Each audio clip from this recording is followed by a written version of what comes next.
따뜻한 마음입니까? 무관심한 마음입니까? 중보 기도자가 되어야 할 필요에 대해 이보다 더 확실하게 보여주는 구절이 있습니까? 곧 예수님께서 우리를 위해 중보 기도하시고 성령께서 성도를 위해 중보 기도하십니다. 당신은 성령님께 교육을 받은 하나님의 자녀로서 동료들을 위해 중보 기도를 드리는 관계 속에서 살고 있습니까? 지금 우리가 속한 상황에서부터 중보 사역을 시작하십시오.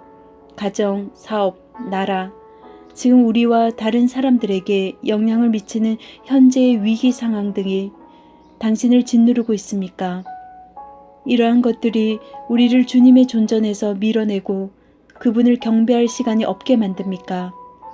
그렇다면 잠깐 멈추고 하나님과 먼저 살아있는 관계를 맺으십시오. 그래야만 우리가 다른 사람을 위해 중보 기도할 수 있는 상태에 이르게 되고 그 기도를 통해 하나님께서 기적을 행하십니다. 주의 뜻을 이루고 싶은 간절한 소망 때문에 주님보다 앞서는 것을 주의하십시오. 우리는 수천 수만의 행사 가운데 주님보다 앞섭니다. 결국 사람들과 어려운 일들에 치여 주님을 경배하지 않게 되고 중보 기도도 하지 못하게 됩니다.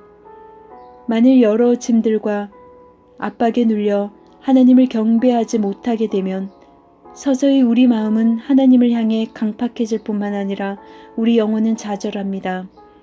하나님께서는 계속 우리를 우리가 마음에 들어하지 않는 사람들에게로 인도하십니다.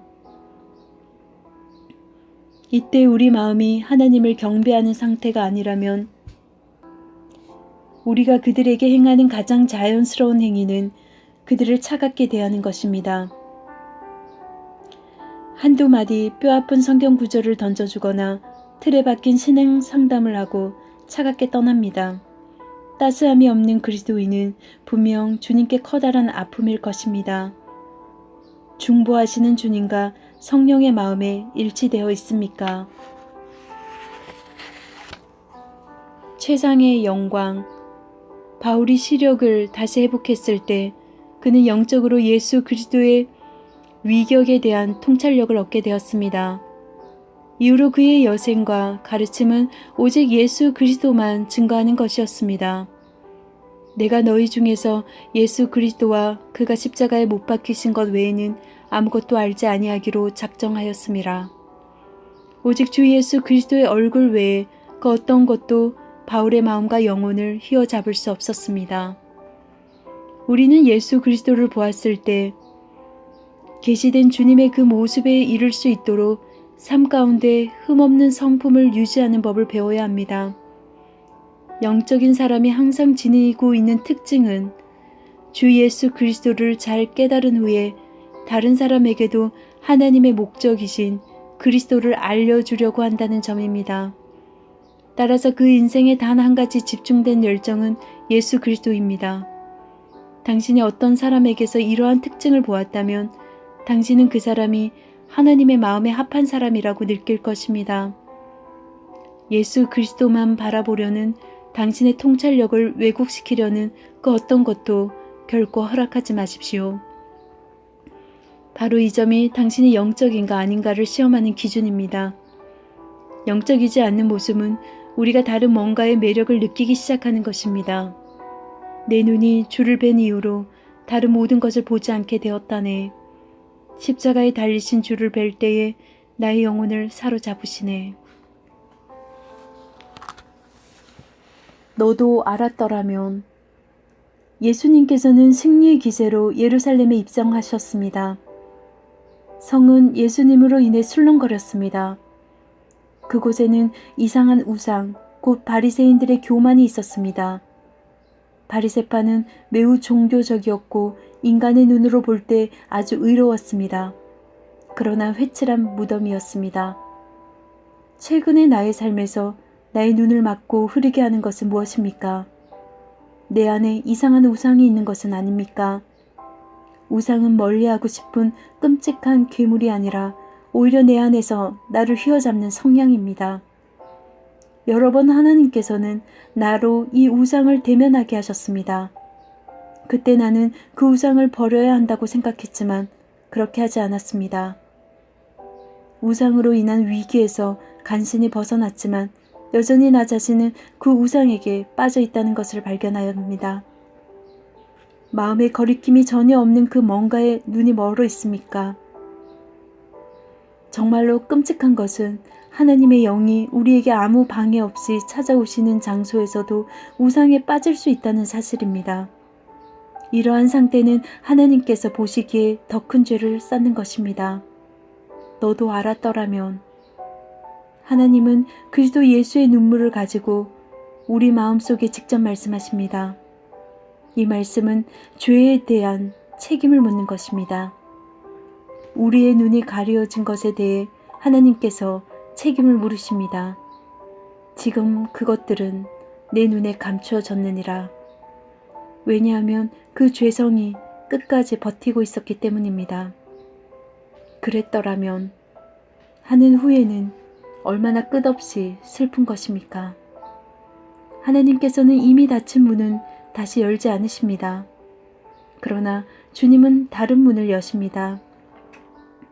하나님께서는 닫혀지지 말아야 하는데 우리가 닫은 문들을 기억나게 하십니다.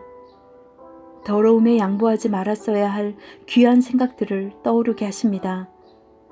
하나님께서 과거를 기억나게 하실 때 절대로 두려워하지 마십시오.